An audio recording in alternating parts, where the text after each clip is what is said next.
Whatever my love, thou hast taught me to say, it is well, it is well with my soul,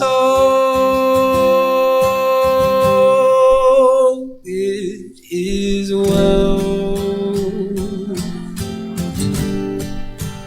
with my soul. It is well, it is well with my soul.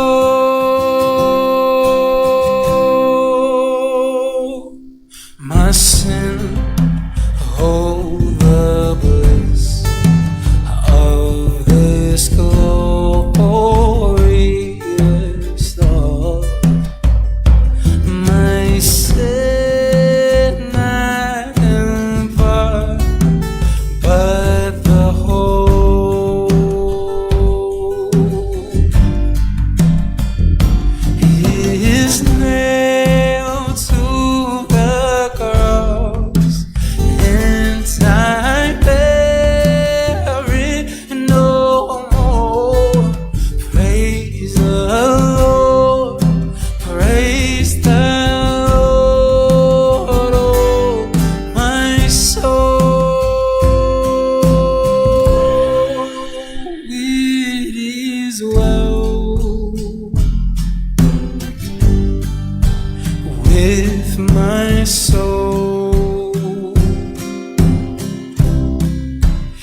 It is well, it is well with my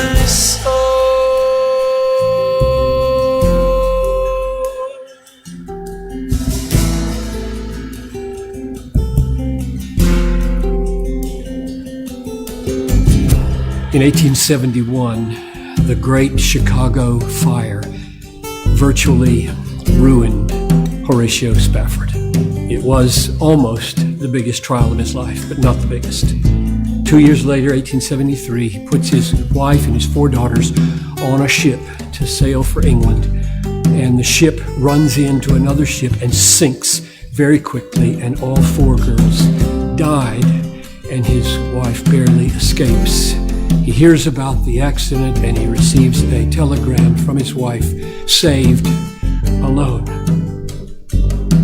He gets on a ship and heads to be with his grieving wife, and as he passes over the part of the ocean where the girls went down and were at the bottom, he wrote, "When peace like a river attendeth my way, or sorrows like sea billows roll."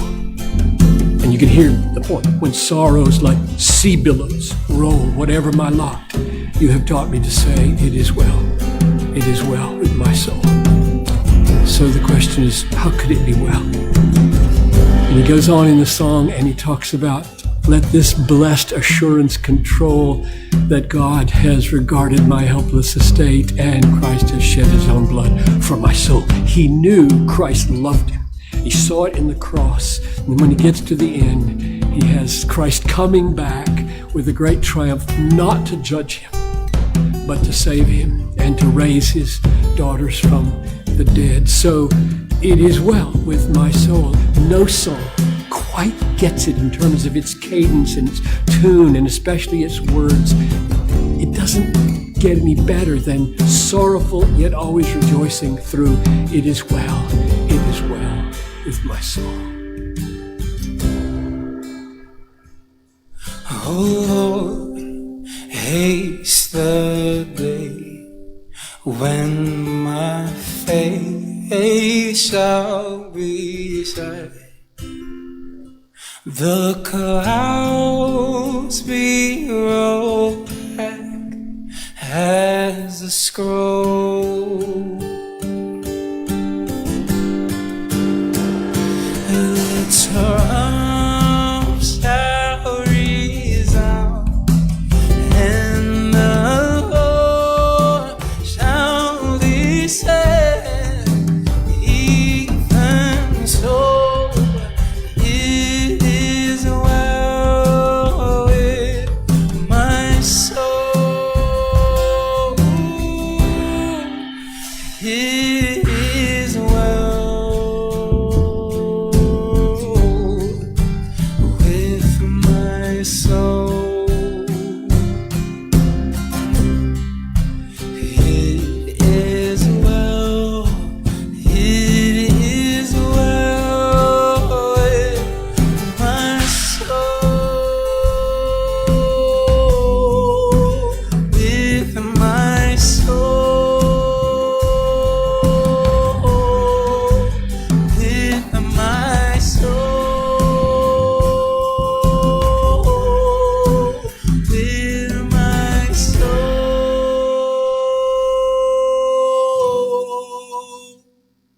It is well, it is well with my soul.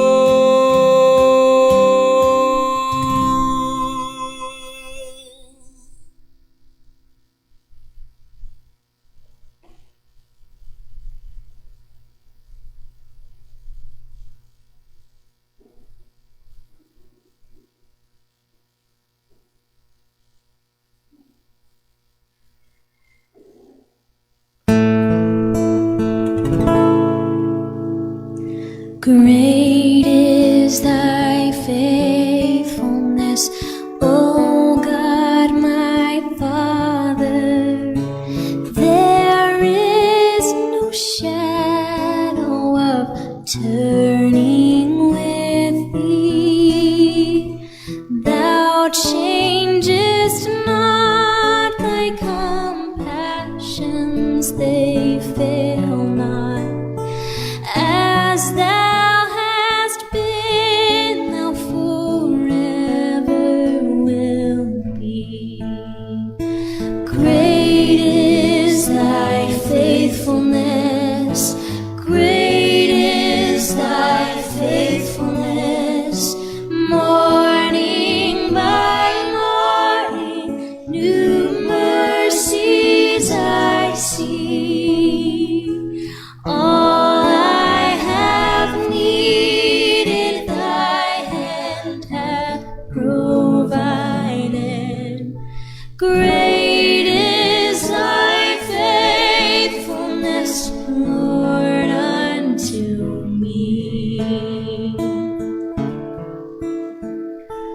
Pardon for sin and a peace that endureth, thine own dear presence to cheer and to guide, strength for today and bright hope for tomorrow. Blessings all mine with 10,000 beside. Great is thy faithfulness, great is thy faithfulness.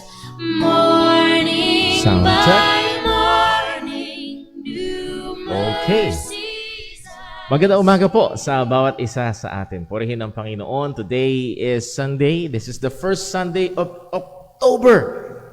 Can you believe that? Ganong kabilis. Parang kailan lang ay nagdiwang tayo ng bagong taon. At ngayon ay October na at ilang buwan. 3 months to go bago ho muli magbagong taon. So purihin ang Panginoon kung tayo ay buhay pa rin hanggang ngayon, malusog pa rin hanggang ngayon. Though meron tayong mga kapatiran na nagka-COVID pero buhay pa rin at sama-sama pa rin tayo ngayon. And that is a very much a testament of God's faithfulness, goodness, and grace. At today is a little bit special because every 2 months ay nagdiriwang tayo ng Lord's Table. So mamaya po yaan sa atin hong paggagawain ng pagsamba. So let's be praying for that and let's be ready for that. Pero ngayon po, ito yung first part ng ating hong gawain pag Sunday. Also, we would like to welcome ang ating mga kapatiran at kaibigan na nakatunghay live via live stream. So welcome po ang bawat isa. And today we'll be starting a new series of study, particularly about the Holy Spirit, patungkol sa banal na Espiritu. So we are going through the fundamentals of the Christian faith. We studied about the doctrines of God, studied about the doctrines of Christ. So today, sisimulan nun natin ang about the doctrines of the Holy Spirit. Pero bago ho yun, tayo ho muna yung umawit at pangunahan ho tayo ni Brother Gab.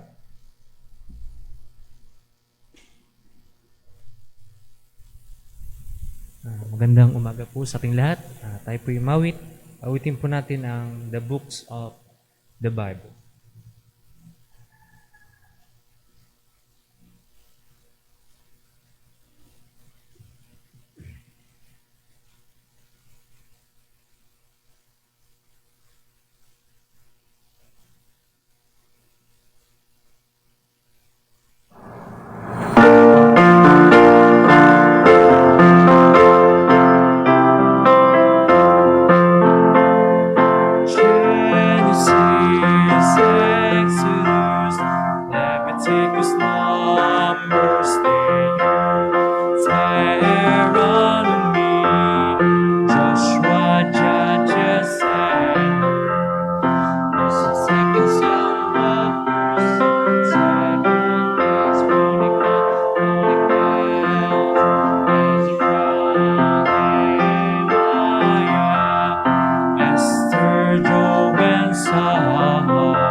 of the Old Testament.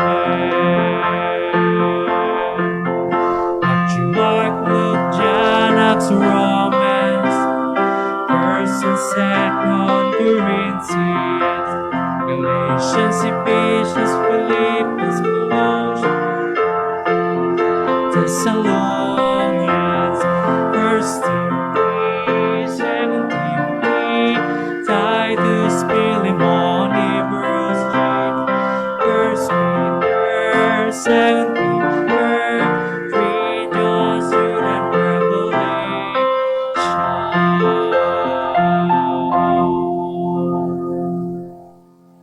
Tayo po'y magsasing lahat.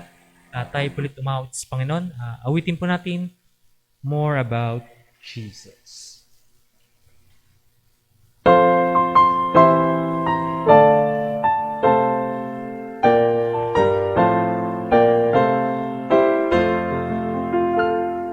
More about Jesus would I know, more of His grace to others show, more of His saving fullness see, more of His love who died for me, more about Jesus, more about Jesus, more of His saving fullness see, more of His love who died for me, more about Jesus let me learn, more of His holy will discern, Spirit upon my teacher me, showing the things of Christ to me, more about Jesus, more about Jesus, more of His saving fullness see, more of His love would have for me, more about Jesus on His throne, riches in glory all His own, more of His kingdom true increase, more of His coming Prince of Peace, more about Jesus, more about Jesus, more of His saving fullness see, more of His love would die for me. Magsipon po ang lahat. Amen. Purihin po ang Panginoon, and muli ho, welcome sa bawat isa, maging sa ating mga kaibigan at kapatiran na nasa kanilang mga tahanan at nakasama ho natin via live stream. So, as we have said kanina sa ating pasimula, tayo magsisimula ng panibagong series ng isang napakahalagang paksa sa pananampalataya ho natin, walang iba kung hindi ang doktrina patungkol sa banal na Espiritu. So bago ho tayo magpatuloy, tayo ho muna ay lumapit sa Panginoon, haningin natin ang kanyang gabay. Let's pray. Panginoon naming Diyos, aming Ama sa langit, unay kami nagagalak, nagpupuri, nagpapasalamat sa mga biyaya mo na binubuhos sa amin. At Panginoon, pinakadakila dito ay ang iyong pagmamahal na ibinigay, inilaan sa amin, na siyang nagdulot ng iyong paghirang sa amin at pinakita mo sa pamamagitan ng iyong pagtubos sa amin, sa pamamagitan ng aming Panginoong Jesus. At Panginoon, mamaya sa aming gawain ng pagsamba ay aalalahanin namin sa espesyal na paraan ang ginawang pagliligtas ng aming Panginoong Hesukristo. Please, tulungan mo kami, O Diyos, not just to go through the motions, but to really worship you, to really remember Christ, to really love you. At Panginoon, nawa ang lahat ng aming gagawin ngayon ay mauwi sa iyo ang kapurihan. Bigyan mo kami ngayon ng karunungan sa pag-aaral namin ng iyong salita. Lalo na sa akin bilang tagapagturo, bigyan mo kami, Panginoon, ng pagnanasa na matuto at magpailalim sa iyong otoridad. Panginoon, namin din pong hinihiling na ikaw rin pong sumiyasat sa amin Sa anumang mga kasalanan, pagkukulang namin, O Diyos, laban sa iyo, patawarin mo kami at linisin. Panginoon, muli, wala kaming ibang tinatayuan at inaasahan, kundi ang katotohanan na sa aming Panginoong Hesus ay meron kaming kapatawaran. Lahat ng ito ay sa iyo namin diadalangin sa pamagitan ng aming Panginoong Hesukristo. Amen. Okay, so as we have said, we will begin a very brand new series. At doon na pag-aralan na ho natin ito, if you remember, way back 2017 sa atin hong mga Saturday night Bible class. So that is 4 years ago. So I think it's right time para ho ay reviewin ho natin ang mga katotohanan po na ito, to be reminded, to learn more as we go through this lesson. So again, technically called pneumatology, from the word pneuma, meaning breath, at ito ay parehong ginagamit sa hininga ng tao or sa hangin, or ito rin ang salitang ginagamit para sa banal na spirits. Then pneuma, then the word, yung pinagsama, pneumatology, means the teachings or the doctrines about the Holy Spirit. Nais kong simulan ng ating pag-aaral sa pamagitan ho ng pagpapaalala at pagsasaysay ng isang malaking problema in Christendom. The next slide po.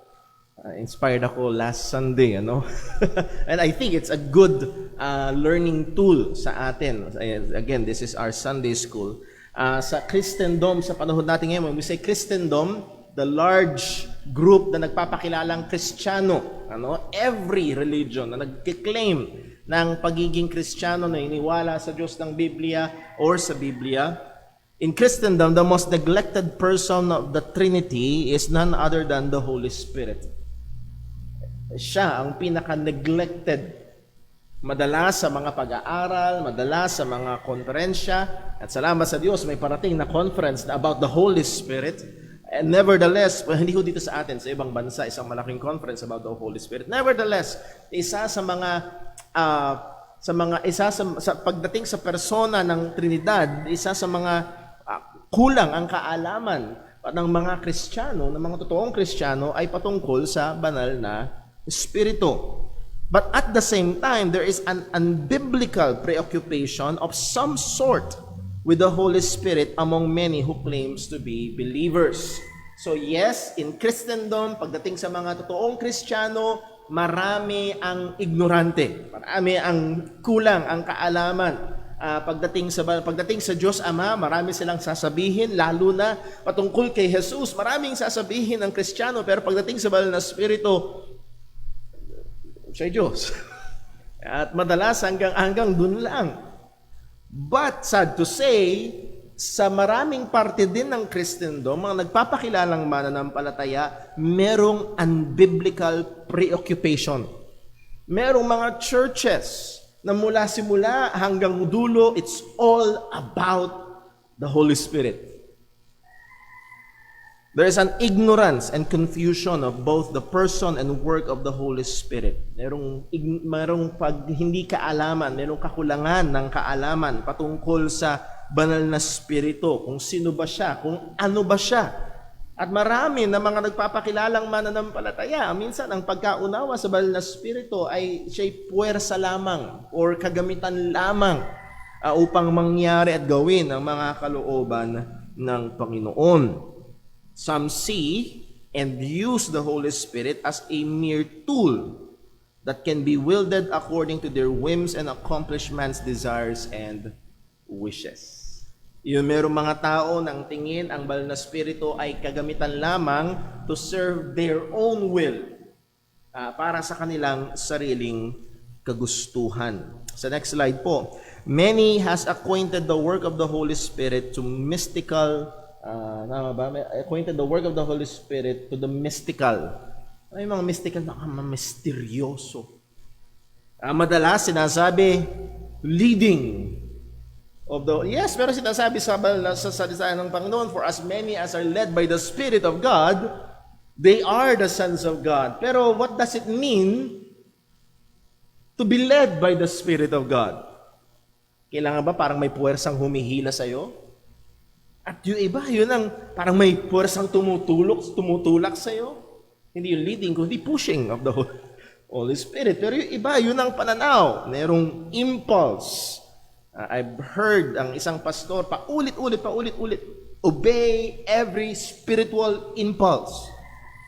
But sa daw, spiritual na impulse, ano yung impulse? Yung bugso. Obey it. Pero ang problema, tuwing sinasabi niya almost every Sunday, he never defined it. Ano malalaman kung spiritual impulse? Ano ibig sabihin nun? Yun namang iba, nudging. Nudging, parang yung mag-asawa. Sige na. At yung iba, yun ang pananaw sa banal na spirito or feeling. Yun ang madalas ngayon, pakiramdam. Naramdaman ko ang banal na spirito. O, paano mo nalamang banal na spirito yun? Tumindig ang balahibo ko. Pag nanonood ka ng horror, di ba nangyayari din sa'yo yun? Is it the same? Still small voice. Ayan, uso rin yan sa mga Baptist churches. Listen to the still small voice. Pakinggan mo ang maliit na tinig na ang Panginoon. And then, again, there are biblical na maaaring mga passages na maaaring pinagkukuhanan nila ng mga salitang ito. Pero what does it mean? Yung iba, encounter. And sad to say, all of these are subjective. Sinabing subjective, iba-iba. Depende sa'yo. Yung isa, naramdaman nudging. Yung isa, naramdaman impulse. Yung isa, naramdaman feeling. Yung namang isa, may leading. And again, ito ho ay madalas, ito yung naririnig natin without being defined biblically. There are those who equate the work of the Holy Spirit with uncontrollable gibberish speaking. And again, kilalang-kilala sa speaking in tongues sa panahon natin ngayon. Sa maraming mga, not all, pero maraming mga charismatic churches, ito ang focus. Kailangan mong mag-speaking in tongues. Naalala ko ho yung kaibigan ko, si Brother Omar, lahat daw, umattend daw siya minsan sa isang charismatic church, lahat daw nag-i-speaking. Sabi niya, anong problema ko? Bakit ako? Hindi.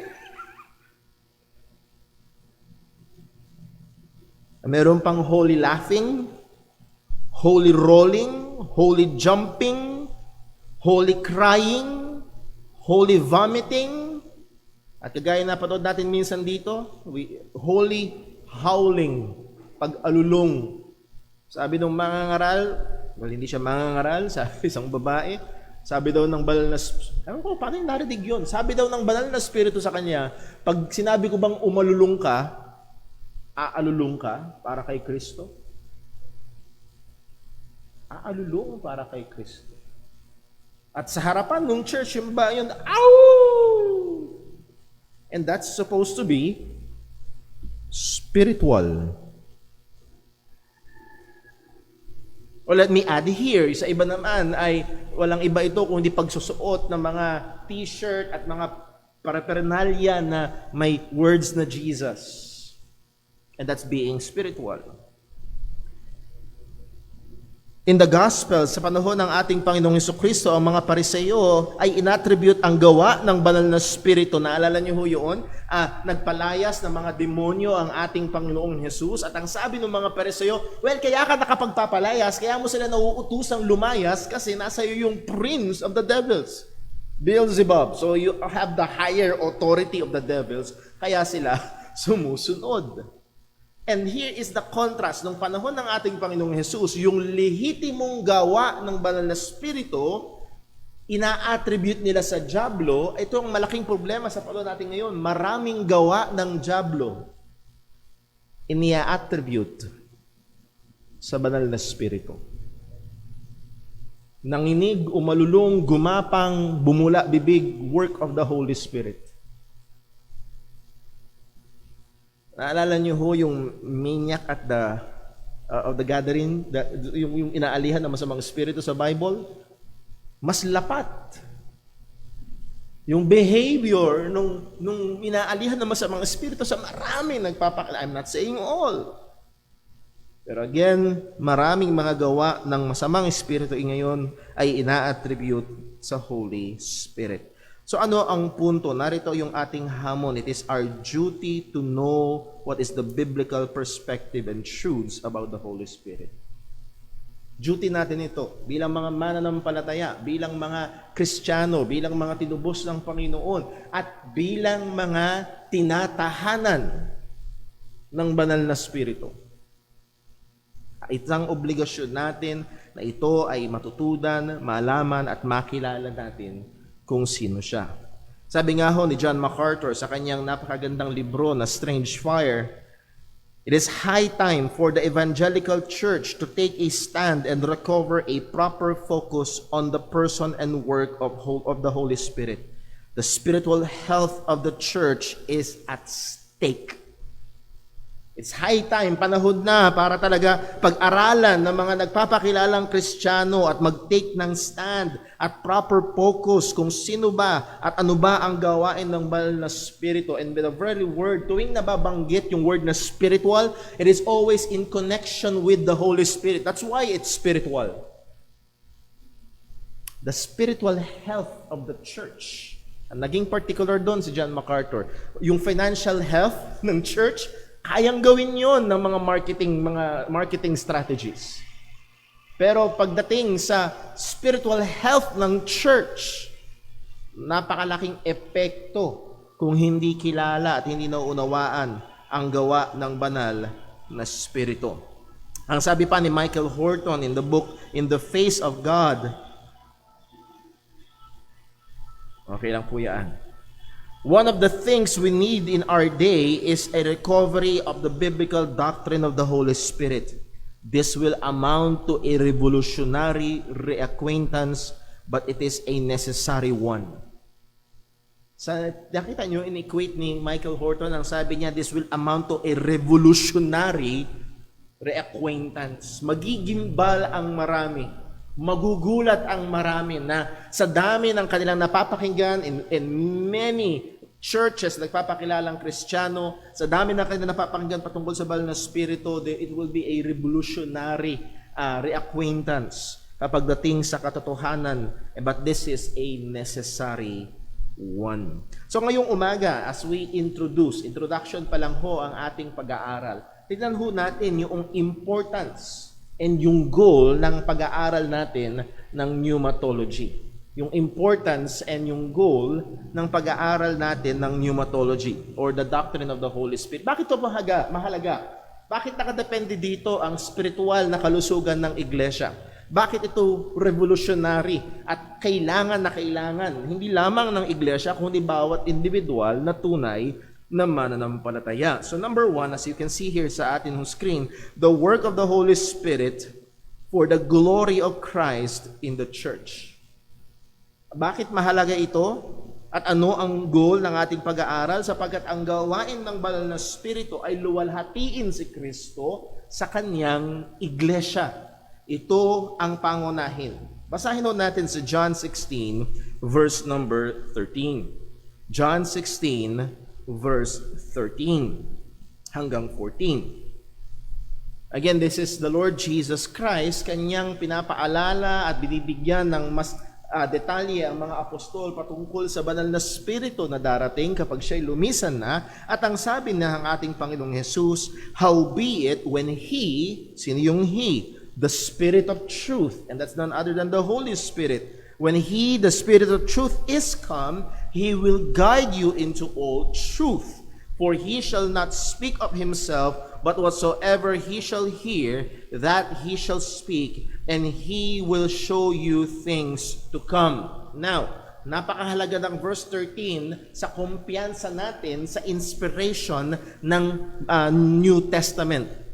Dinararan siya ng ating Panginoong Jesus, and this is kung it's either maniniwala ka na totoo ang sinabi ni Jesus or palyado o nagsisinungaling si Jesus. Ang sabi ni Jesus sa kanyang mga disipulo, sa kanyang mga alagad, the Holy Spirit will guide them into all truth. And that's what we have in the New Testament. And He will show you things to come. And that's what we have in prophetic literature sa New Testament. And then verse 14, ang sabi, He, sino yung He? Sino yung He?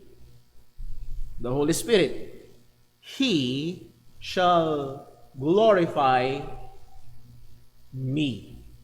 When the Spirit of truth is come, hindi lang niya basta i-guide sila in all truth. Isa sa mga main na gawain ng Banal na Espiritu is He will glorify Christ. Luluwalhatiin ng Banal na Espiritu ang ating Panginoong Hesukristo. For He shall receive of mine and shall show it unto you. So yun yung gusto kong puntuhin. And this is the point. As Christ came and give glory to the Father, the Holy Spirit was sent to give glory to the Son. Sinugo ang Banal na Espiritu para luwalhatiin ang bugtong na anak ng Diyos, ang ating Panginoong Jesus. The Spirit's work is to glorify the Lord Jesus through the apostolic testimony to and of the truth. Ang gawain ng Banal na Espiritu ay luwalhatiin ang ating Panginoong Hesukristo. That's why, listen, sa totoong mga Kristiyanong iglesia, sabi, bakit? Di ba naniniwala kayo sa Trinity? Yes. The Father, the Son, and the Holy Spirit. Di ba naniniwala kayo they are co-equal, co-eternal? Yes, they are co-equal. Pero bakit sa lengguwahe ng church, parang laging madalas si Jesus Christ? Bakit? Because pagdating ng Banal na Espiritu, He will glorify the Lord Jesus Christ. At ang Banal na Espiritu ay nakatahan sa mga mananampalataya at ito yung outworking ng Banal na Espiritu sa buhay ng mga mananampalataya. Not because na mas mataas si Jesus o mas favorite natin si Jesus. And again, this is evident sa New Testament. Sa New Testament, ang madalas na element or subject ng mga kasulatan at mga pangangaral ng mga apostol ay sino? Yes, nahandon ng patungkol sa Ama. Yes, nahandon ng patungkol sa Banal na Espiritu. Pero ang pinakasentro ay ang Panginoong Hesukristo. And this is in keeping sa sinabi ni Jesus, He will glorify me. So, kailangan, isang babala, let us be aware and beware of direct claims of experiencing the Holy Spirit apart from Christ and apart from the testimony of the Scriptures. Mag-ingat ho tayo, isang mabuting, anong tawag salita? Litmus test. Para suriin, ito ba talaga ay sa Diyos? Mag-ingat ho tayo sa mga nagkiklaim ng mga spiritual na eksperyensya, ngunit hiwalay naman sa katotohanan ni Kristo. Lalo na hiwalay sa Ebanghelyo. At hiwalay sa salita ng Panginoon. Ay, wag mo na pag-isipan yan tungkol sa doctrine, basta experience the Holy Spirit. Be very careful. At ito'y talamak. Bakit? Dahil feeling spiritual nang walang katotohanan, walang basihan, walang effort para pag-aralan ng katotohanan. So let us be very, very careful. The Holy Ghost is most active where Christ is most glorified. The Holy Ghost is most active when Christ or where Christ is most glorified. Kaya ho, pag sinasabi natin, pag sinasabi na, kayong mga evangelicals, kayong mga Baptist, puro kayo Jesus kami, puro Banal na Espiritu, puro Holy Spirit. Pero saan mo makikita ang aktibong pagkilos ng Banal na Espiritu? Ito ay kung saan naluluwalhati at naitataas at matapat na ipapangaral na ituturo ang patungkol sa ating Panginoong Jesus. Not the church, lalong not the pastor, but the Lord Jesus Christ. So let us be very careful. Anong implikasyon nito? The church must be Christ, truth, and Bible-oriented than activity or experience or feeling oriented. Which is yun yung marami sa panahon natin ngayon. Ang totoong mga iglesia ay kailangan at mga ministeryo nito ay kailangang oriented o nakasentro kay Kristo sa katotohanan at yaan ay nasa salita ng Panginoon. The primary concern is glorifying Christ through the ministry of the Word or through the life of the believers. Ito yung primary concern natin. Pagdating sa mga ngaral, next po yata ako na nagkakamali. Ayan. To the preacher. Ito yung paalala sa bawat mga ngaral or kung meron man ditong aspiring na mga ngaral, the Spirit-filled preacher is one who makes more of Christ, for that is the ministry of the Holy Spirit of God. Totoong Spirit-filled, naalala ko ho, pinakikinggan ko si Albert Martin, which he's a very good preacher. Si Albert Martin, meron daw, pagkatapos niya daw mag-preach, meron daw lumapit sa kanya. Ang sabi ng member ng church, hindi sa church nila, kundi nag-speak siya sa ibang church. Ang sabi ng member ng church niya, sabi niya, Brother Martin, alam ko, nasa iyo talaga ang banal na spirito. Alam ko, nasa iyo ang banal na spirito. Medyo nagulat siya. Paano mo nasabi? Paano mo naman nasabi? Kasi, nakikita ko yung mga paa mo. Paa? Siyempre, lahat ng ito ay English. Kasi napansin ko sa bawat mga talagang spirit-filled na mga ngaral, yung paa nila gumagalaw. Mag-aaral tayo ng cha-cha. Yun pala ang kailangan, gumalaw. Again, hindi yun ang basihan. Hindi rin yung dynamism, hindi rin yung emotionalism. The Spirit-filled preacher is one who makes more of Christ. Dahil ang gawain ng banal na spirito. At kung ang mga ngaral ay puspos ng banal na spirito, sino ang luluwalhatiin niya? Sino ang itataas niya? So let us be careful sa mga ngaral and let us be cautious kapag ang tinataas ay yung sarili, kapag ang tinataas ay yung denominasyon, kapag ang tinataas ay ibang mga bagay at hindi si Jesus. Sabi nga ho ni Spurgeon, Charles Spurgeon, kinikilalang the Prince of Preachers, may mga nagsasabing siya ang pinakamahusay na mga ngaral pagkatapos ng mga apostol at mga Puritans, si Charles Spurgeon daw. And he, after hundreds of years na siya patay na, hanggang ngayon malaking pakinabang ang kanyang mga pangangaral. Salamat sa Diyos na preserve ang karamihan nito. Pero ang sabi ni Spurgeon, the motto of all true servants of God must be, we preach Christ and Him crucified.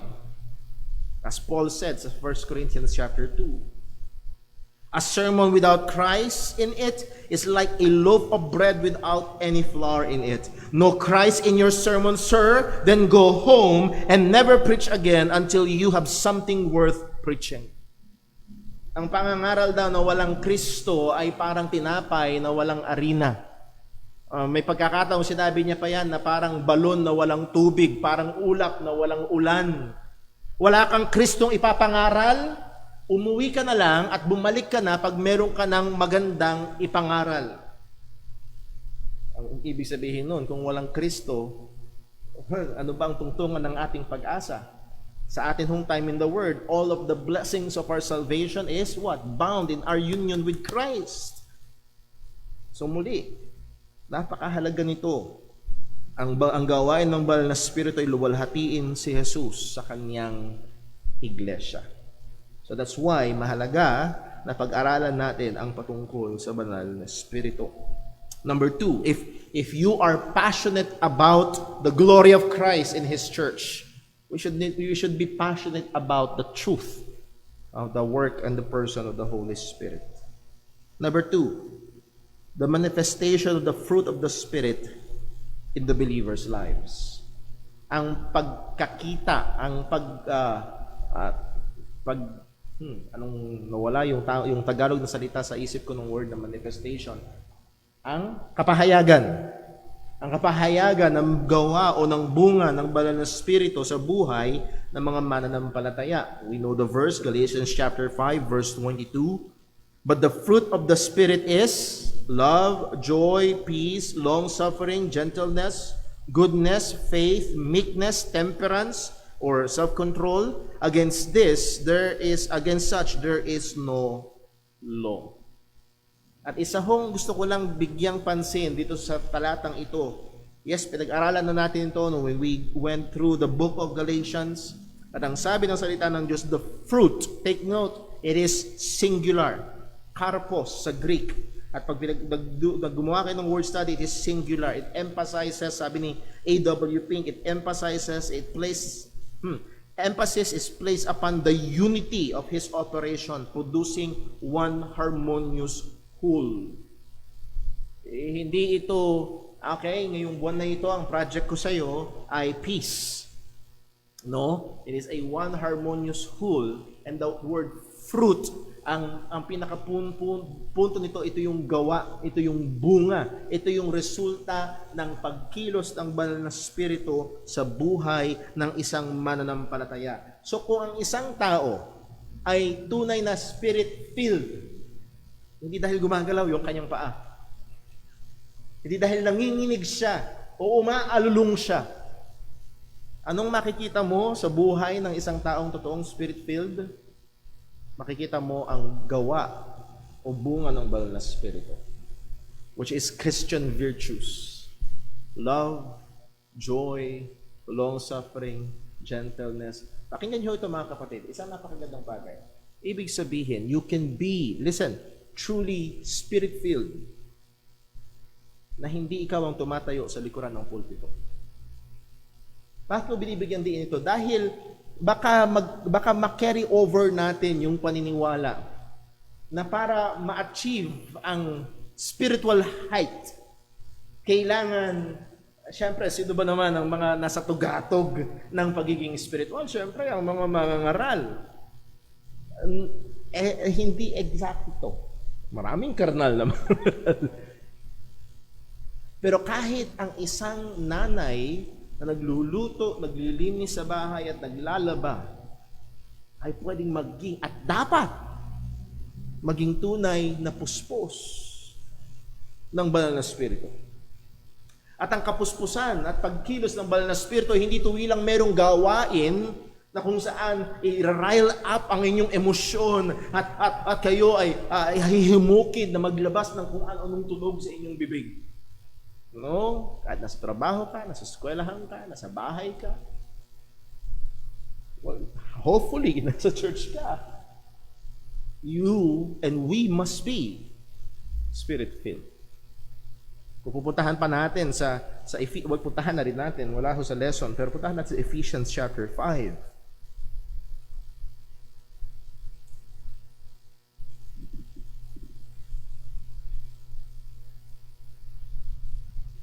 Dito nagbigay ng ilan pang mga manifestasyon at anong inaasahan, anong itsura ng puspos ng banal na spirito. Ephesians chapter 5, ang sabi ng salita ng Panginoon, verse number 18. Ang sabi ng Apostle Pablo, and be not drunk with wine wherein is excess, but be filled with.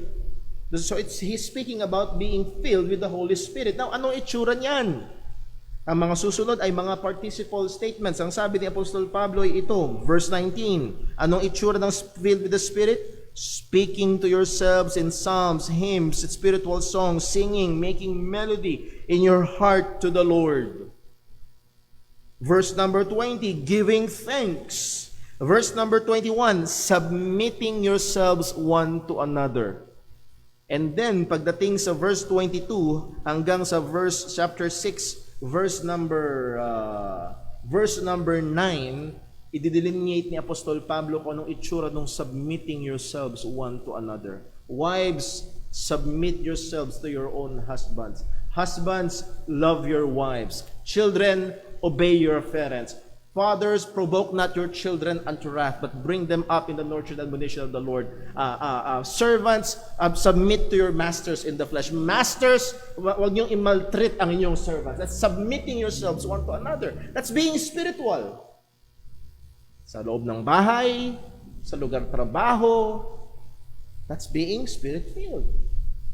Ito dapat ay makita sa buhay ng mga Kristiyano. So tayo ho ay mag-ingat.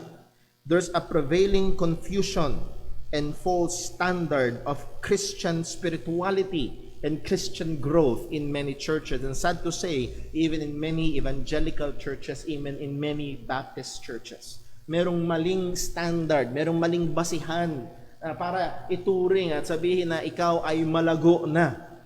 Tuwing Tuesday evening ay meron kaming online na pag-aaral with Brother Ralph Warren. Ang pinag-aaralan ho namin ay yung sanctification of the Holy Spirit.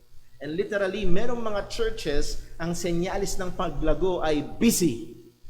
Busy, busy, busy, busy, busy. Dapat ikaw ay puno ang schedule mo sa church. At merong mga mangangaral na tila bagang spiritual na pamumuhay sa church lang. Naalala niyo ho yung isang ilustrasyon na nirepute natin. Dati blessed na blessed ako sa ilustrasyon. Touch na touch ako. Konsensya ako. Maglabas ng medida yung mangangaral. Ilang oras kang natutulog? Sabi nating 8 hours. Yung iba, kaka-Facebook, 5 hours na lang. Pinutol. Ilang oras kang nagtatrabaho? 8 hours, kasama biyahe, 10 hours, katsak. Ilang oras kang kumakain, katsak. Ilang oras kang naglilibang, katsak. Ilang oras kang kung ano-anong ginagawa mo, katsak. Ang matitira na lang sa'yo ay 2 oras tuwing Sunday. Kasi ang sabi ng mga ngaral, ito lang bang ibibigay mo kay Lord? Dati, wow, heavy! Anong implikasyon nun?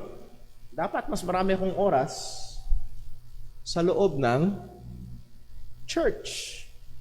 Now, hindi natin, syempre, gusto natin sa biyaya ng Panginoon kung tayo ay ilalagay ng Diyos, kung tayo binigyan ng Diyos ng mga kaloob, gamitin natin sa paglilingkod sa Kanya, very well also sa paglilingkod natin sa isa't isa sa ministeryo ng iglesia. Pero kagaya nung sinabi ni Apostol Pablo, husbands, love your wives. At alam niyo ho, merong mga husbands ngayon na busy sa mga ministry sa loob ng church na hindi nagagawang mahalin yung kanilang mga asawa. Is that being spirit-filled? So kailangan ho nating maging maingat. Ang current emphasis ho, isa sa mga current emphasis sa maraming mga churches, and I've said even Baptist churches, ay legalistic or outward standards of measure of growth. Nakikita ka lagi sa church, you must be spiritual. Busy ka lagi sa mga ministry, then you must be spiritual. Panlabas. Meron mga churches, sad to say, meron mga Baptist churches, pag lagi kang nakapantalon, spiritual. Pag lagi kang nakapalda, spiritual. Pag malaki ang Bible mo, pag yung ang Bible mo, yung pocket size, hindi ka spiritual. Pag yung Bible mo, ganitong kalaki, yun, yun, spiritual. Sinusukat sa panlabas, and I've seen people lumalakad, nawawalis ang buong church, hinahahagod ng palda nila. Natutulog sa gabi, nakapantalon. Nasaan na ngayon?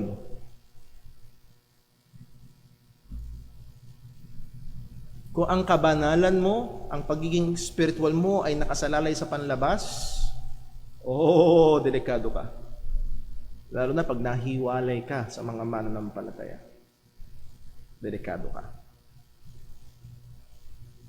So, ang madaming emphasis sa panahon natin ngayon ay panlabas or legalistic. And then pangalawa, isa sa mga emphasis sa panahon natin, as we have said, ay personal experience or feelings. Naramdaman ko. Ayun ho ang hirap kapag ito ang naging basehan natin pagdating sa worship. Ay, ako Brother Paul, talagang grabe yung pagsamba. Ramdam na ramdam ko, kinikilabutan ako. Paano kung dumating ang araw, paglabas mo ng pintuan patungo sa church, naapakan mo yung laruan ng anak mo, natagpalok ko, ang sakit-sakit.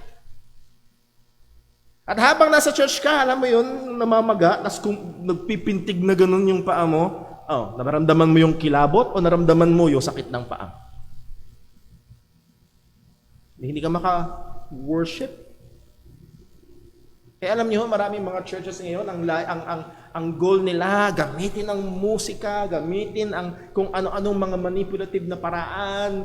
Naalala ko, kwento ng asawa ko, yung inatidan niya doon dati sa Taiwan, papatayin ng ilaw. Napakadilim.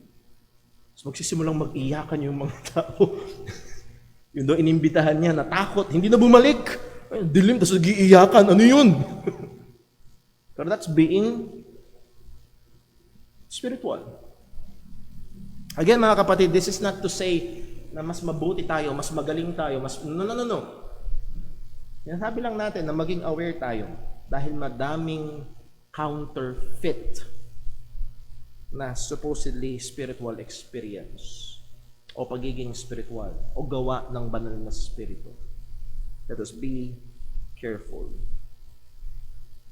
Point: the New Testament standard is not on a personal experience or mere outward conformity to a set of man-made rules, but Christ-likeness. Hindi yung feelings, and there will be feelings. Pakinggan niyo mga kapatid, kung totoo kung puspos ka ng banal na spirito, yes, may damdamin. Kung totoo kung puspos ka ng banal na spirito, merong makikita sa buhay mo. Pero makita sana natin, ang magdadrive noon ay yung pagiging puspos ng banal na spirito. Pero hindi porket may damdamin at hindi porket may nakikita, ay puspos na agad ng banal na spirito. Pero ang layunin ho natin ay maging kawangis ni Kristo. Pangunahing ministeryo ng banal na spirito ay hindi magpagaling kung hindi ikaw ay hubugin sa wangis ni Jesus. And again, it points back sa katotohanan that He will glorify Christ even in the lives of the believers. Luluwalhatiin niya si Kristo maging sa buhay ng mga mananampalataya. Buksan lang ho natin at tignan ho natin sa Philippians chapter 1. Philippians chapter 1, I believe yun yung susunod ho na slide. Tama ho ba? Hindi. O yan, Philippians chapter 1 verse 6. Anong sabi ni Apostol Pablo? Being confident of this very thing, that He which began a good work in you will perform it until the day of Jesus Christ. Siya ang Diyos na nagsimula ng mabuting gawa. At paano nagsimula ng mabuting gawa ang Panginoon? Nung tayo ay ipinanganak na muli ng banal na spirito. At ang sabi ng salita ng Diyos, itutuloy-tuloy ito ng Panginoon hanggang sa ito'y kanyang tapusin, hanggang sa araw ng ating Panginoong Jesus. So Philippians chapter 3 verse number 12 and 13. Excuse me. So Philippians chapter 3 verse 12, ang sabi ni Apostol Pablo sa mga taga-Philippi, chapter 2, Philippians chapter 2, verse 12. Wherefore, my beloved, as ye have always obeyed, not as in my presence only, but now much more in my absence, work out your own salvation with fear and trembling. Let me just point out, hindi work for your salvation, but work out your salvation. Okay? Hindi ka gagawa para ka maligtas, kundi yung kaligtasan mo, yung pagiging ligtas mo, i-work out mo, ibuhay mo. Yun yung point na ginagawa ni Apostol Pablo. At ang sabi niya sa verse 13, for it is what? It is God, and that's through the Holy Spirit, which worketh in you both to will and to do of His good pleasure. So the primary work of the Spirit in the life of the believer, and it is the continuous, progressive work of the Holy Spirit, is sanctification. Patuloy siyang gumagawa. Itong pangunahin na ginagawa ng banal na spirito sa buhay ng isang Kristiyano. Gawin kang kawangis ni Kristo. Hindi yung pagulungin ka, hindi yung pagapangin kang parang aso o paalulungin ka na parang asong lobo. Hindi yung patawanin ka ng walang control. Hindi gumawa ng himala sa buhay mo. Hindi hubugin ka. Well, by in itself, yun ay himala. Pero hubugin ka sa wangis ng ating Panginoong Jesucristo. And number 3 and last, dito tayo matatapos. Tama ho ba? The powerful presence of the Spirit in the ministry of the Word. The powerful presence of the Holy Spirit, or the Spirit in the ministry of the Word. The primary task of the church is not benevolence, but the faithful teaching and preaching of the Word of God. Ito ang pangunahing gawain ng iglesia ng ating Panginoong Kristo. Hindi ang gumawa ng mabuti, kung hindi ipagministeryo ang salita ng Diyos at pananalangin. Meron napakagandang halimbawa nito sa Acts chapter 6. Buksan lang natin for us to be reminded. May pangyayari sa buhay ng batang iglesia doon sa Jerusalem. If you can imagine, nung nangaral si Apostol Pedro, it's in the time of Pentecost, sa Acts chapter 2, maraming naligtas. So, anong nangyari? About 3,000 ang nadagdag sa kanila. At chapter 4, chapter 5, madami pang naliligtas. So, dito sa panahon na ito, hindi imposible na may 10,000 na Kristiyano sa Jerusalem. Ayaw nilang umuwi. Bakit? Pag umuwi sila, walang apostol doon, walang pangangaral ng salita ng Diyos. So, nanatili sila doon kung nasaan ang pangangaral ng salita ng Panginoon. Again, hindi ito dogmatic na pero i-segue ko lang ng konti. Kung magdi-decide kayo na lilipat ba kayo ng tahanan o hindi, isa sa main consideration ay ang pangangaral ng salita ng Diyos. May mapupuntahan ba ako? Okay, maaaring malaki ang sweldo, maaaring maganda ang tanawin. Pero walang church na nangangaral ng salita ng Panginoon. Be very careful. Sabi nga ni John MacArthur, hindi pwedeng Zoom, Zoom Christian Church? YouTube Baptist Church? No. Facebook Room Baptist Church? No. Again, we thank God for this technology. Ginagamit natin ngayon, pero hindi tayo dapat makontento sa mga bagay na ito. Sa Acts chapter 6, balik tayo. Ang sabi, in those days, and the number of the disciples was multiplied. There arose a murmuring of the Grecians. Yung Grecians dito, these are Jews na lumaki in Grecian territories. At ngayon sila ay naligtas. Nandun sila sa Jerusalem nung Pentecost, napakinggan nila ang pangangaral ni Pedro, and they got saved. Ayaw na nilang umuwi, nahandun sila, gusto nilang pangangaral ng salita ng Panginoon. Ngayon, paano sila na mabubuhay? That's why mababasa niyo ho in some place sa Book of Acts, yung ibang mga mananampalataya, nagbenta ng mga ari-arian para masuplayan yung pangangailangan. Again, merong matinding pangangailangan sa church, and they were moving in the principle they're loving one another. Andun na agad yung pagkilos ng banal na Espiritu sa kanila in that aspect. Nevertheless, ang sabi, so nagkaroon there arose a murmuring, may napapabayaan against the Hebrews. Mas nauuna yung mga widows ng mga taga-Jerusalem, para bang teritoryo namin to taga dito kami. Mas nauuna sila kaysa dun sa ibang mga widows. Verse 2, then the 12, that is the 12 apostles, called the multitude of the disciples unto them and said, it is not reason that we should leave the word of God and serve tables. Sa verse 2 pa lang, pwede na tayong tumigil. Yes, may lehitibong pangangailangan. Oo, and actually, pag binasa nyo hanggang verse 6, ginawa nila ng solusyon. Pero ang sabi ng mga apostol, meron kaming prioridad. Ang prioridad ay ang salita ng Diyos at ang pananalangin. And that principle is true in the life of the church. Are we commanded? Tayo ba inutusan to do works of benevolence?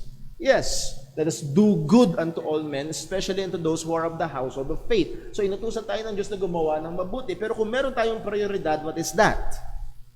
It is the preaching and the teaching of the Word of God. So again, yung presensya ng banal na Espiritu ay mas makikita at magiging malakas sa matapat na pangangaral ng salita ng Panginoon. It is through the ministry of the Word that the work of the Spirit is chiefly expected. Sa pangangaral ng salita ng Diyos, inaasahan ang pagkilos, ang matinding pagkilos ng banal na Espiritu. Hindi yung pagwinagayway. Alala ko minsan, napanood ko si Benny Hinn, tinanggal niya yung jacket niyang puti, winigayway niya. Tumbahan ng mga tao. Ilang araw kaya siyang hindi naligo. Para pag winagayway niya yung jacket na, tumumba kayo. Ang sabi ng salita ng Diyos sa 1 Corinthians chapter 2, verse 4, And my speech and my preaching was not with enticing words of man's wisdom, but in demonstration of the Spirit and of power, that your faith should not stand in the wisdom of men, but in the power of God. So anong sabi ni Apostol Pablo? Yung kanyang pangangaral daw, yung kanyang pagtuturo daw ay hindi with enticing words of man's wisdom, kundi daw but in demonstration of the Spirit and of power.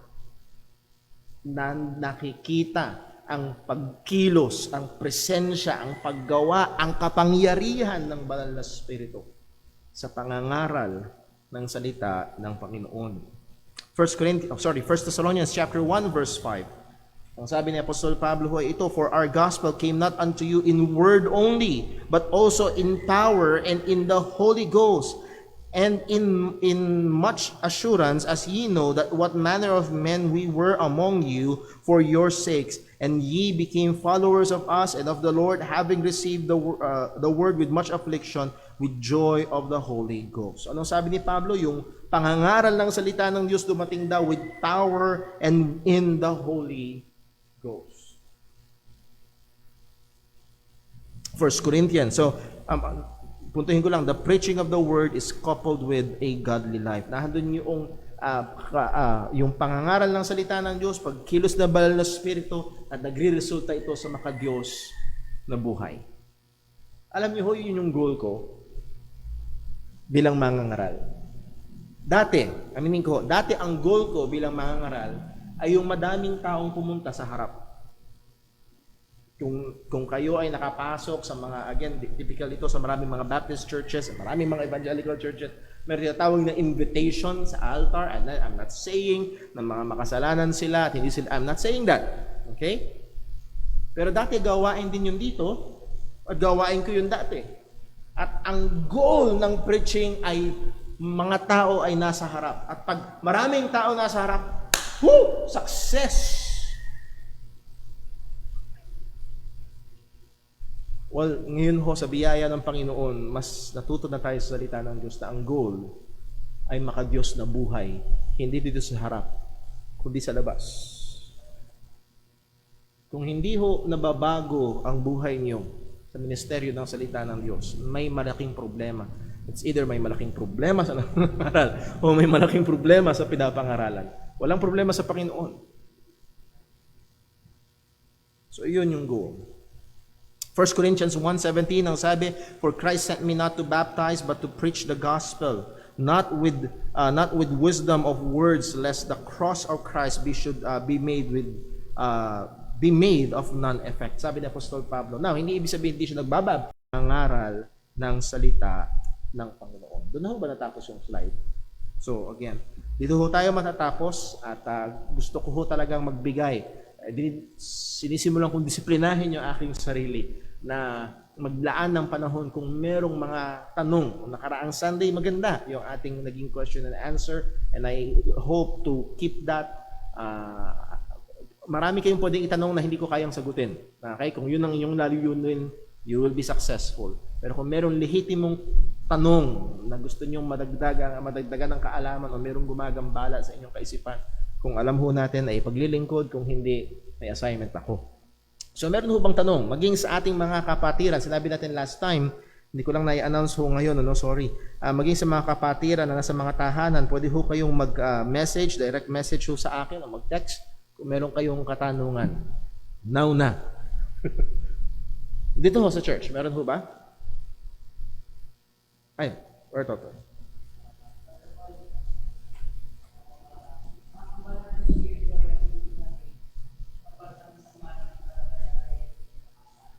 Opo.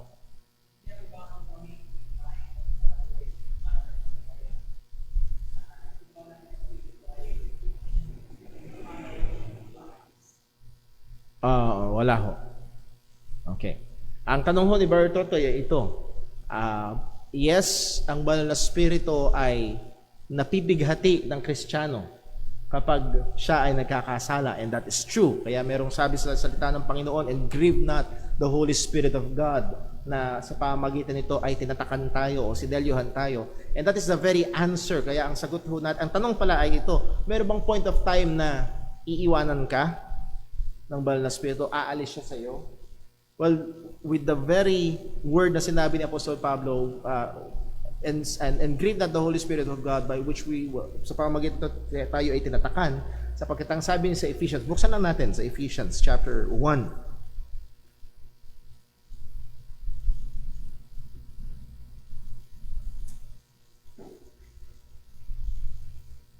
Verse number 13, simulan ho natin dito. In whom ye also trusted, after that ye have heard the word of truth, the gospel of your salvation, in whom also after that ye believed, ano daw? Ye were sealed with the Holy Spirit of promise. Pagkatapos ng sumampalataya, tinatakan ka ng banal na Espiritu, sinelyuhan ka, sinecure ka, tinahanan ka ng banal na Espiritu ng Panginoon. Hanggang kailan?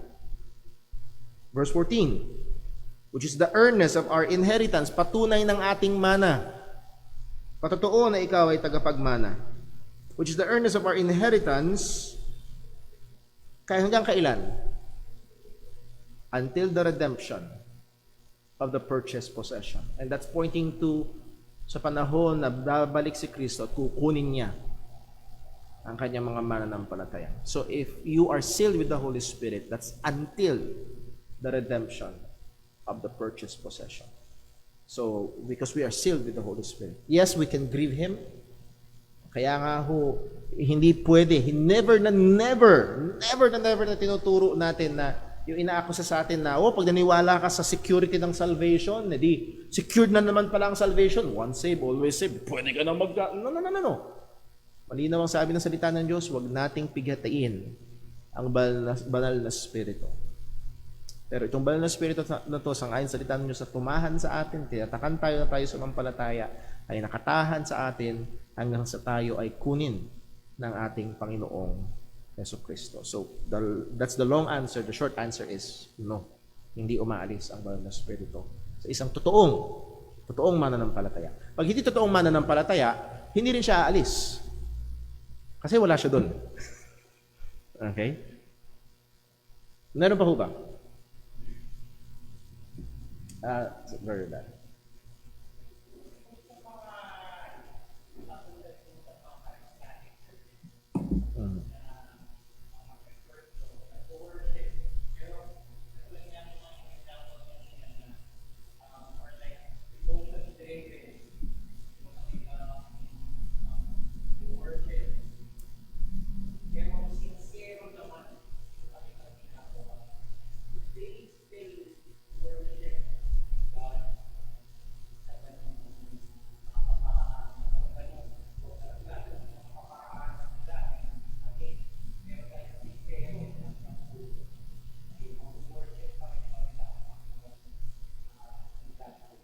Okay, thank you very much. Ulitin ko yung tanong para sa ating mga kapatiran online.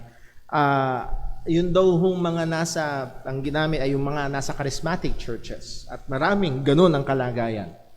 Alam natin na ang pagdating sa doktrina, madaming palyado, lalo na pagdating sa ebanghelyo. Pero sincero naman. Talagang ramdam nila, heartfelt, umiiyak, tululuha, tuluuhog. Sana walang tululaway. Minsan sa mga Baptist churches may tululaway, nakakatulog. Pero ang question na ito, dahil ba sincero, yun ba'y tinatanggap ng Panginoon? Well, the quick answer is no.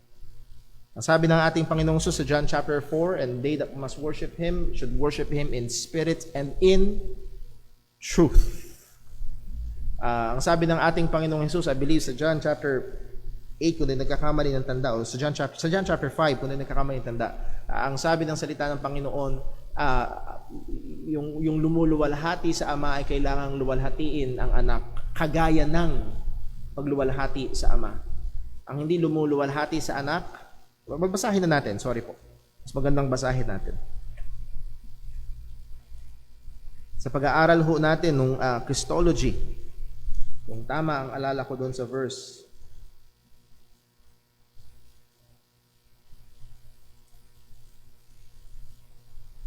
Verse 23, John chapter 5, verse 23. Anong sabi?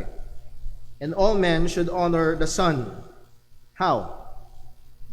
Even as they honor the Father. At ang binigyan din natin dyan ay yung salitang even as. Ano ibig sabihin ng even as?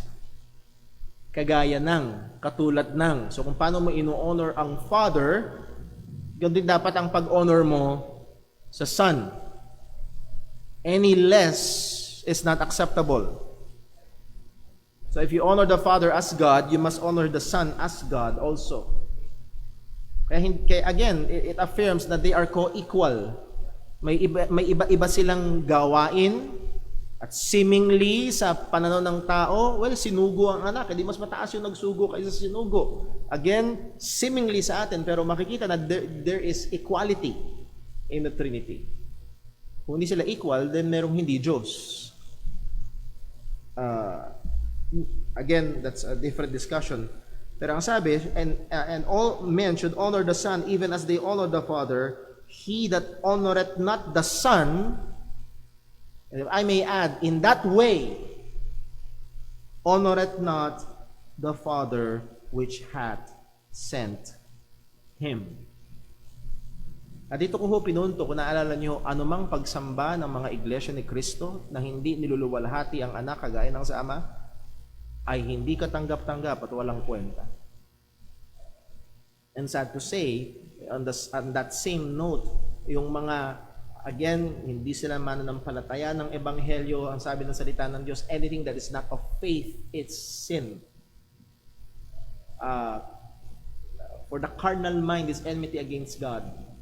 The best that they can do ay yung sinabi ni Paul, having the form of godliness but denying the power thereof. They have the form, but they deny the power thereof. They deny the gospel, and maaari meron silang claim ng kapangyarihan ng banal na Espiritu, pero ito'y taliwas sa salita ng Panginoon. So, they may be sincere, but they are sincerely wrong. So, hindi obligado ang Diyos sa tanggapin ang worship nila. Siguro isang magandang ilustrasyon ay si Cain at si Abel. Pareho naghain, yes. Yung isa hindi tinanggap ni Lord. Dahil hindi yun sang-ayon sa kanyang kalooban. Maaaring iba yung setting ni Abel at Cain, maaaring wala pa silang, pero hindi obligado ang Diyos na tanggapin. Gaano ka mang kasinsero. Ang obligasyon natin ay hanapin yung kanyang kalooban sang-ayon sa kanyang salita. At sambahin natin siya sang-ayon sa kanyang kalooban. May nag-text ho sa akin ng katanungan, pero i-reserve ko ho yung sagot niyan sa mga susunod nating lesson sapagkat ang tanong ho ay patungkol sa sin against the Holy Spirit, unpardonable sin. Can Christians lose their salvation? Yung sin against the Holy Spirit, unpardonable sin, pag-aaralan na ho natin yan sa mga susunod na lesson. So wait, paghintayin ho natin. And then, can Christians lose their salvation? Definitely not. Because if we can, we will. At hindi mawawala ang kaligtasan ng Kristiyano sapagkat ang kaligtasan natin ay gawa ng Diyos. Mawawala lang ang kaligtasan natin kung papalya ang gawa ng Diyos. Kung papalya ang pag-justify ng Ama, kung papalya ang presensya ng Banal na Espiritu at pagpapanganak muli ng Banal na Espiritu, kung papalya ang pagtubos at pamamagitan sa atin ng anak. Romans chapter 8. Kung naalala niyo ho yung ating pinag-aralan. Who shall lay anything to the charge of God's elect? It is God that justifies. It is Christ that died. Yea, rather, who is risen, and is risen again, yea, rather, is in the right hand of God, maketh intercession for us. So, walang makakakondemn sa mga anak ng Panginoon. So, hindi mawawala ang kaligtasan ng isang totoong Kristiyano. The other questions about unpardonable sins against the Holy Spirit, i-reserve ho natin at masasagot ho yan sa mga susunod nating mga lessons. Meron pa ho ba? Baka meron pa hong for last? Wala na? I hope nakakatulong ho sa atin ito. Again, in-encourage ko kung sakaling may mga katanungan, huwag ko sana kayong mahiya sa mga susunod nating pag-aaral. Let's pray. Panginoon namin Diyos, aming Ama sa langit, we love you, we praise you, and we thank you. Marito ang katotohanan ng kami sumampalataya sa Ebanghelyo. Ang Banal na Espiritu ay tumahan sa amin. O anong dakilang katotohanan ito. Kami na mga makasalanan, kami na hindi karapat-dapat, ay nilinis mo, binihisa mo ng katuwiran at tinanggap mo at inampun mo sa iyong pamilya at tinatahanan ng banal na Espiritu. Lord, nawa makita sa aming mga buhay ang bunga ng banal na Espiritu. Samang kami naroroon sa bawat oras ng aming pamumuhay, O Panginoon, nawa tulungan mo kami na maluwalhati ka sa lahat ng aming ginagawa. Ingatan mo kami, Panginoon, madaming daya na nasa aming paligid. Tulungan mo kami, O Diyos, na ang aming pananampalataya ay patuloy na mabase sa katotohanan ng iyong mga salita. Ingatan mo kami sa pagpapatuloy ng aming gawain, naging aming mga kapatiran, nandun ang mga kabigatan, karamdaman na aming nilalapit sa iyo. Again, Lord, we remember to you ang Francisco family. Naiwan ng aming kapatid na si Nanay Odeng. Pwede mo naman po silang bigyan ng comfort sa kanilang sa kapagkawala ng kanilang mahal sa buhay. Lahat ng ito, O Diyos, ay isa'y namin nihiling sa ngalan ng aming Panginoong Hesukristo. Amen. God bless po, dumako tayo sa ating 15-minute break. Tilihin ho natin ang ating physical distancing, yung ating mga face mask. And again, kung meron hong hindi pa nakalag sa ating notebook, ay please do log in para po sa contact tracing kung kinakailangan. God bless po. We are dismissed. That's when I look to Jesus and the price He paid for me. I can lift my hands in praise to Him and shout the victory. It's through the blood. That's all I have to plead. It's through the blood